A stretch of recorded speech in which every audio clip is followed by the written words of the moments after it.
Previously, we have seen Jack and Emma venture to the old house. Help before it's too late. Jack, we need to get out of here.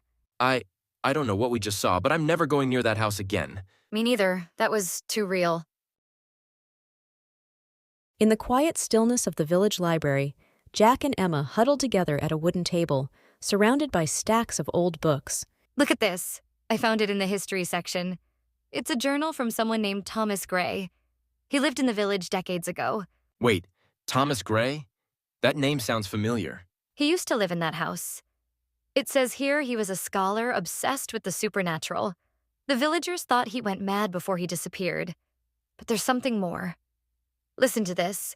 The mirror holds the key to freeing them, but the shadows will never let me succeed. What if that's connected to what we saw? You're saying the mirror is some kind of prison? For ghosts? That evening, armed with the journal, a camera, and a bag of salt, they returned to the house. The house looked even darker and more menacing than before.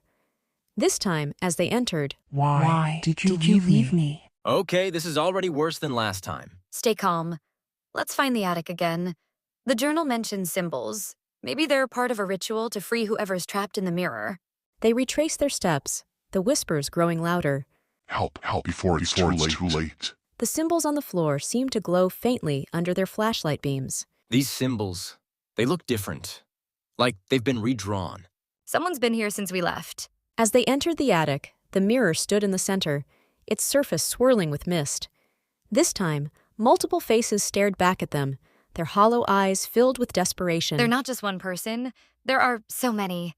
Free us before the shadows continue to. The air grew colder, and the shadows in the room began to twist and rise. Leave. This is not your fight. Who are you? What do you want? I guard the mirror. No one leaves once they come too close. Jack, distracted. I think I found the ritual. Distracted? How am I supposed to do that? The shadow lunged toward them, its tendrils reaching out. Jack grabbed the bag of salt and flung it at the figure. To his surprise, it recoiled with an unearthly screech. It worked. Keep it back. Hurry, it's coming. The shadow figure grew larger, its movements more frantic. Emma, whatever you're doing, do it faster! I free you!